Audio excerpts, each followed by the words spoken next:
এই কিছু একটা করো, তোমরা কেউ কিছু একটা করো। আমাদের রাজ্যে শিশুরা জন্মের সময় মারা যাচ্ছে, এদিকে রানী সন্তান সম্ভবা, যে কোনো সময় বাচ্চা হবে। তুমি রাজবৈদ্য, তুমি আমাকে বলো, আমার রাজ্যে সকল শিশু মারা যাচ্ছে কেন? আমার শিশুকে বাঁচাবার জন্য তুমি কি ব্যবস্থা করেছো? এই তো আমি মানে আমার জ্ঞানী ও পুরনো বন্ধু, তুমি নিশ্চয়ই রাজ জ্যোতিষী হিসেবে কিছু একটা করতে পারবে।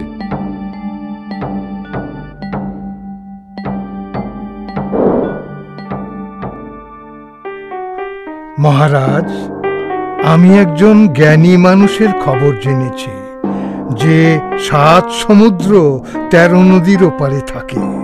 সে হয়তো আমাদের এ বিষয়ে সাহায্য করতে পারবে। কোথায়? কে সেই ব্যক্তি? কে সে? আমাদের দেখাও। সে এক অদ্ভুত দেশের গল্প। সেই দেশে ছিল এক রাজা। রাজা খুব মন খারাপ করছিলেন। একদিন রাজা তার রাজ্যের সবাইকে ডেকে নিয়ে বলল, মনে হয় সময় হয়ে গেছে। কিসের সময় হয়ে গেছে দাদি?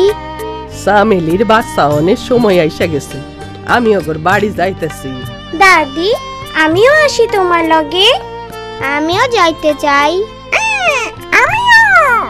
প্রসবের ঘরে বাচ্চাগো যাইতে হয় না, তোমরা এখানে অপেক্ষা করো। সাবান দিয়ে ভালোভাবে হাত পরিষ্কার করা জরুরি। পরিষ্কার পরিচ্ছন্নতা সবচেয়ে গুরুত্বপূর্ণ, বিশেষ করে প্রসব করানোর আগে। আমার একটা জীবাণুমুক্ত পরিষ্কার ব্লেড দরকার নাড়ি কাটার জন্য, আর নরম পরিষ্কার কাপড় দরকার বাচ্চাকে মোছানো ও জড়ানোর জন্য। এইগুলি নাও, আমার নিজের শাড়ি। আমার দরকার ভালো মতো পরিষ্কার নরম কাপড়। এগুলো দিয়ে তো হবে না দাদি।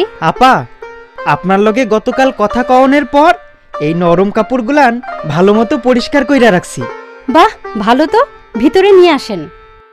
না না দাদি, আপনি তো সাবান দিয়ে হাত পরিষ্কার করেননি, আপনার এগুলো ধরার দরকার নাই। ঠিক আছে, আমি তাহলে মধু শিশিটা লইয়া আসি, বাচ্চা জন্মের পর মুখে দিতে হইব। না দাদি, জন্মের পর নতুন বাচ্চার মুখে কোনো কিছুই দিতে হয় না। জন্মের সাথে সাথে নতুন বাচ্চাকে মায়ের বুকে দিতে হয়। মায়ের দুধই হচ্ছে শিশুর প্রথম টিকা। শিশু প্রথম 6 মাস শুধুই মায়ের বুকের দুধ খাবে, অন্য কোনো খাবারের প্রয়োজন হয় না। মায়ের দুধ খেলে বাচ্চা সুস্থ সবলভাবে বেড়ে উঠবে। আমি অন্তত বাচ্চাকে গোসল করানোর জন্য পানি তো আনতে পারি নাকি? বাচ্চা জন্মের পর 72 ঘন্টার মধ্যে গোসল করানো যাবে না। এতে বাচ্চার নিউমোনিয়া এবং ঠান্ডা লাগার ভয় থাকে না।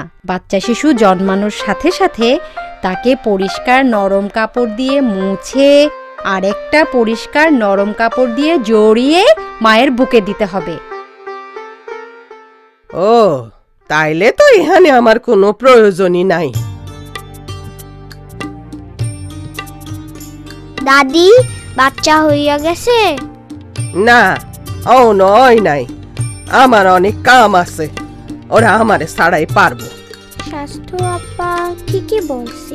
দাদি, সেই দিন আমাগো স্কুলের আপা স্বাস্থ্য বিষয়ে যারা কাজ করে তেমন কয়েকজনকে স্কুলে আনছিলেন। স্বাস্থ্য আপাও আসছিল। তারা কি কাজ করেন, কিভাবে করেন, আর এইসবে কি উপকারিতা সব আমাগো জানাইছেন।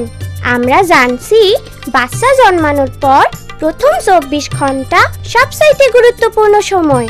এই সময় নতুন বাচ্চার অনেক সমস্যা হইতে পারে। আপা জানে কখন কি করতে হয় আর কখন ডাক্তার ডাকতে হয়। বাচ্চা যাতে নিরাপদে জন্মায় সেই বিষয়ে আপা ট্রেনিং পাইছে। তোমার মনে নাই দাদি, রানীর জন্মের সময় যে স্বাস্থ্য আপা আসছিল, সে কিন্তু রানীকে মধুও দেয় নাই আর গোসলও করায় নাই। মিনা, মধু না। ঠিকই তো মিনা, আমি তো ভুলাই গেছিলাম। স্বাস্থ্য আপায় জানে কি কি করতে হইব। তুমি হইলা আমার বুদ্ধিমান নাতনি। আমি সব সময় তোমার কাছ থেকে কত নতুন জিনিস শিখি। বুদ্ধিমান একটা।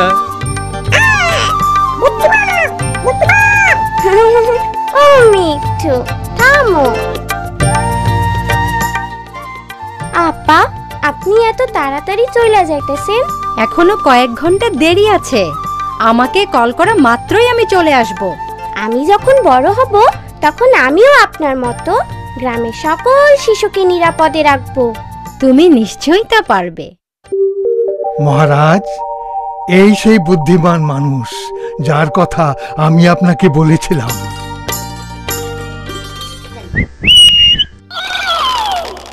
যাও, এক্ষুনি তাকে নিয়ে এসো। আমি যাই, রানীকে এই সংবাদটা দিয়ে আসি। রাজা ছিল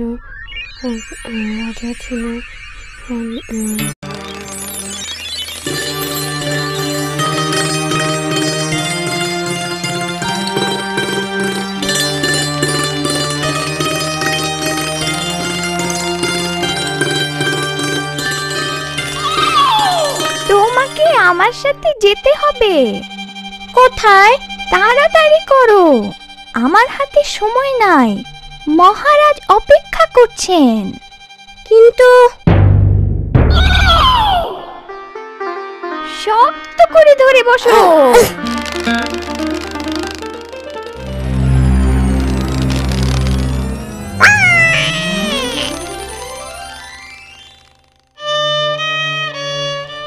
তারা কোথায়?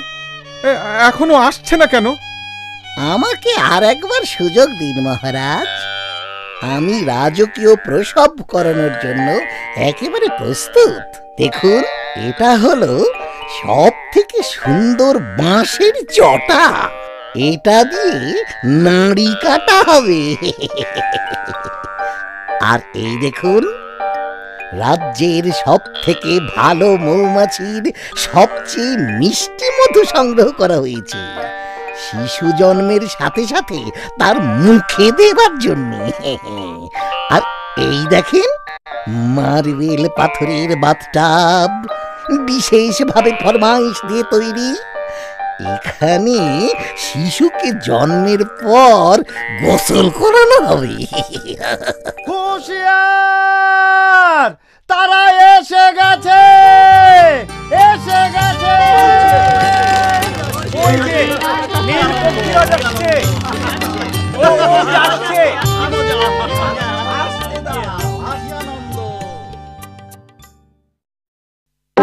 এই মেয়ে কি করবে? কি জানে? জ্যোতিষী, তুমি নিশ্চিত যে তুমি কোনো ভুল করো নাই? সে তো খুব ছোট মেয়ে। না মহারাজ, কোনো ভুল না। আমার গণনায় কখনো ভুল হয় নাই। মেয়ে প্রসব করানোর কি জানে?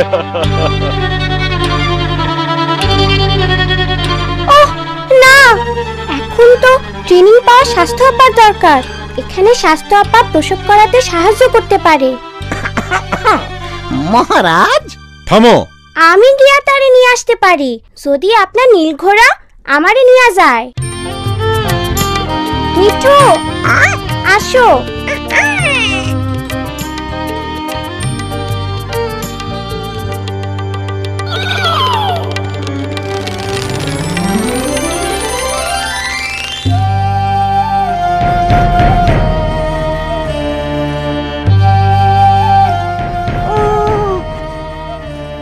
মহারাজ, ভেতরে এসো। আমি আদেশ না দেওয়া পর্যন্ত কেউ কিচ্ছু করতে পারবে না।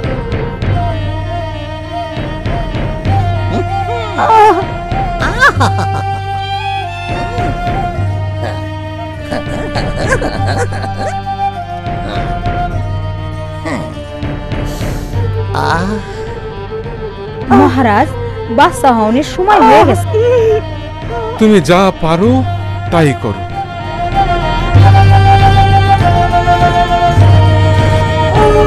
থামুন,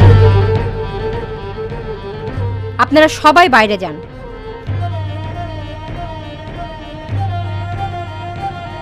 মহারাজ, আপনি এখানে থাকুন।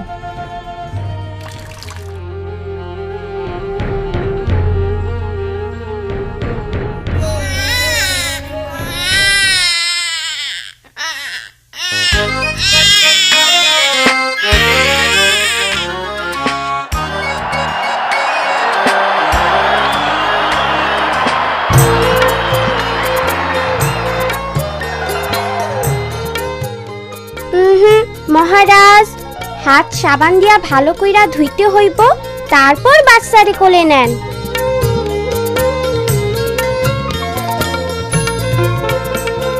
মনে রাখবেন 72 ঘন্টার আগে শিশুকে গোসল করানো যাবে না। আর পুরো 6 মাস বয়স পর্যন্ত শিশু শুধু মায়ের দুধ খাবে, অন্য কিছুই না। এমনকি পানিরও প্রয়োজন নেই। অন্য কিছু দিলে বাচ্চার ক্ষতি হতে পারে। আমি জানি না আপনাকে কিভাবে ধন্যবাদ জানাবো। আপনি আমার শিশুর জীবন বাঁচিয়েছেন। আর মিনা, তোমাকেও ধন্যবাদ, তুমি স্বাস্থ্য আপাকে নিয়ে এসেছো। আপনাকে আমাদের নিয়ে ভাবতে হবে না মহারাজ। আপনি শুধু ঠিক করুন আপনার সকল স্বাস্থ্যকর্মী যেন নিরাপদ প্রসব করানোর ওপর প্রশিক্ষণ পায়। আপনি আপনার রাজ্যে সকল শিশুকে নিরাপদে রাখতে পারবেন যদি নিরাপদ প্রসব করানোর জন্য ট্রেনিং পাওয়া স্বাস্থ্যকর্মী থাকে। হ্যালো চামেলি, চামেলি প্রস্তুত? হ্যাঁ হ্যাঁ হ্যাঁ, আমি আসছি। মহারাজ, আমাকে যেতে হবে, আমাকে ওখানে দরকার। আর আপনাকে যদি আমাদের দরকার হয়, আমার মোবাইল নম্বরে ফোন করতে পারেন, অথবা আপনার নীল ঘোড়া পাঠাবেন। নীল ঘোড়ার পিঠে চড়ে আমি খুব মজা পেয়েছি। ওরে বাপরে, ওরে বাপরে। মহারাজ, আমার প্রসবের আগেই আমার স্বামীকে দিয়ে প্রশিক্ষণ শুরু করুন।